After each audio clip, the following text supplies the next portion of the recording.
Art mirrors the human condition.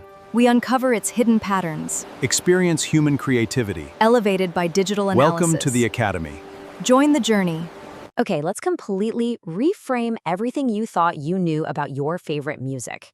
Think about it. When you turn on a playlist today, whether you're blasting hip-hop, heavy metal, or pop, you are actually listening to a musical language with a very specific, profound origin. We aren't just talking about a passing influence here. In this explainer, we're going to decode the literal DNA of modern music itself, the blues. Right out of the gate, we've got to dismantle our biggest misconception. The Library of Congress hits the nail on the head here. The blues is not simply music about sadness. We so often reduce it to just a feeling of sorrow or lament about hard times, right? But in reality, it's not just an emotion. It is a foundational operating system for transforming human experience into music. And honestly, that distinction fundamentally changes how we listen to the whole thing. Instead of just documenting sorrow, the people who actually created this genre were documenting agency. Just look at the sheer breadth of what they were singing about.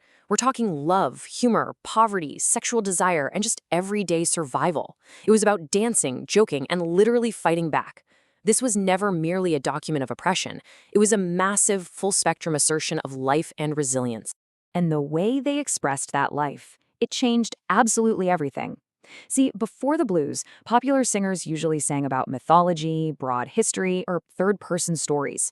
But the blues introduced something totally radical to popular art: the I voice. It's that deeply personal concept of, this is happening to me. By making the individual experience the actual subject of the art, the blues completely paved the lyrical way for every single confessional artist we listen to today. I mean, from Taylor Swift to Kendrick Lamar, it all traces back to this exact shift.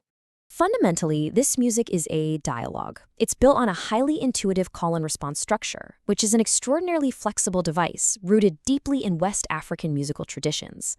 Imagine the singer asking a question out loud, like, "What do I feel?" And then the guitar, or the band, essentially answers, "This." It creates this continuous, real-time conversation between human and instrument, pretty much blurring the line between the two. That ongoing conversation naturally organized itself into a brilliant lyrical architecture known as the A-B structure. Think of it like a literal house for the artist to roam around inside. Step 1 is making a statement. Step 2 forces the singer to repeat that exact line, giving them a moment to actually live in it, to really feel its weight. And then finally, step 3 delivers the concluding answer or punchline. It builds this incredible emotional tension and release in just 3 simple lines of verse. But hey, every lyrical house needs a solid foundation, which brings us to the famous 12-bar blues cycle. It's essentially a mathematical blueprint. It uses just 3 fundamental chords mapped over 12 bars. Moving from the 1 chord to the 4, cycling through the 5, and then resolving, it creates a completely predictable, reliable musical cycle. Because of this, both the listener and the performer always know exactly where they are. They always know they're coming home. And this gives us a beautiful paradox that practically defines modern music. The stricter the framework, the greater the freedom within it. Having this rigid, predictable 12-bar structure actually grants the musician absolute freedom to improvise right over the top of it. Since the foundation is so solid and unchanging, the artist can freely experiment without ever losing the groove. This exact concept becomes the entire foundation of jazz and modern soloing. So, what are they doing with that newfound freedom? Well, they're finding the blue note. This is the technique of bending pitches, specifically manipulating the notes around the 3rd, 5th, and 7th degrees of the scale. By doing this, the notes start to occupy this mysterious, almost haunting emotional territory that isn't quite major and isn't quite minor. A simple pitch ceases to be just harmony. It literally bends and transforms into a profound human gesture of yearning. Now, you might be wondering, how did this incredibly unique framework actually come together over time? Well, the evolution started with West African rhythmic traditions and call-and-response structures prior to the 1800s. Over decades, those approaches mixed with deeply American historical realities, like spirituals, work songs, and the extremely harsh environment of the Jim Crow economy. By the 1890s, all of this synthesized into early blues, which eventually crystallized into the legendary, genre-defining Delta blues of the 1920s. Down in the Mississippi Delta, the music reached an astonishing level of economy and sheer talent. You basically had a Delta miniature orchestra. With just 1 singer and 1 slide guitar, performers were simultaneously providing the bass, the rhythm, the harmony, the melody, and the percussion. The whole shebang. The metal or glass slide on the strings meant the guitar stopped being a rigid machine and became a wailing human voice, allowing a single person to act as an entire self-sustaining band. Which directly leads us to the most legendary one-man orchestra of them all, Robert Johnson. He is the ultimate cultural archetype of the mysterious artist possessing forbidden knowledge. The myth famously says he sold his soul to the devil at the crossroads to gain his unbelievably rapid skill development. But honestly, whether you buy into the supernatural legend or not, his 1930s recordings became the foundational sacred texts that generations of subsequent rock stars would obsessively study. But you know what truly mutated the genre and pushed it outwards? Technology. Before 1920, blues was strictly an ephemeral live performance. You heard it, and it vanished into thin air forever. The commercial phonograph record changed everything. The music transformed from a disappearing live moment into a permanent physical object. A record could be bought, repeated over and over, studied by musicians miles away, and distributed globally. It permanently altered music history.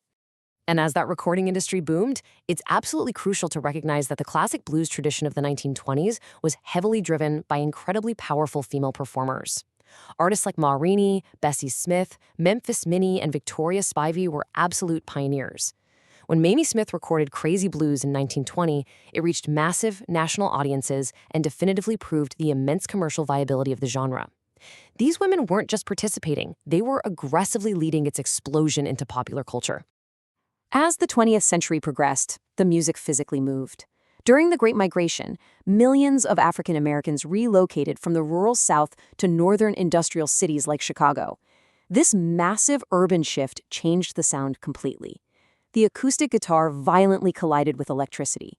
The music literally had to be amplified to cut through the heavy noise of crowded, loud city clubs and, most importantly, to make massive crowds dance. Pioneers like Muddy Waters and B.B. King didn't abandon their acoustic Delta blues identity. They simply plugged it in.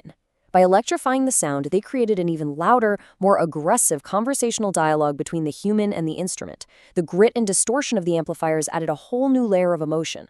This electric, amplified blues served as the undeniable direct bridge to rock and roll as we know it today.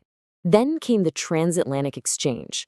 While the music was created by African Americans within a segregated society, an extraordinary twist occurred abroad. British acts like the Rolling Stones and Led Zeppelin became completely obsessed with imported American blues records. This sparked a massive 1960s British blues explosion, a really complex mix of deep admiration, appropriation, and cultural exchange that ultimately sold the American art form back to the entire world. So the essential takeaway here is the actual DNA of rock. Rock wasn't just influenced by the blues, it was fundamentally built out of it. Tracing from 1950s rock and roll, accelerating into 1960s hard rock, distorting into 1970s heavy metal, and twisting into 1980s punk and alternative, every single step of the way, musicians were continuously expanding on that original blues harmony, just adding increasing amounts of distortion, speed, and raw power. And it for sure didn't stop at heavy metal. The global influence of the blues is absolutely staggering. The rhythmic shuffle, the vocal phrasing, and the harmonic language serve as the core genetic material for virtually every genre on your playlist right now, from jazz phrasing and deep soul roots to hip-hop sampling, contemporary R&B vocal runs, and even the parallel development of country music. The blues is everywhere you listen. Ultimately, the philosophy of this music proves something profound about artistic freedom itself. Think about the overarching steps here. Tell the truth. Transform suffering into rhythm, make the personal universal, find freedom inside structure. Taking severe limitations, like just having one voice and 3 simple chords, and turning them into an entire, endlessly expressive world, it's the ultimate metaphor for human creativity and resilience. The blues shows us that the strictest frameworks can house the greatest liberties, and that our deepest personal struggles can become a shared universal groove. So I leave you with this final thought to consider the next time you put your headphones on. How do human beings transform raw experience into beautiful expression? And more importantly, how will you take your own specific limitations, whatever they may be, and turn them into your own universal expression? Thanks for joining me on this explainer, and keep exploring.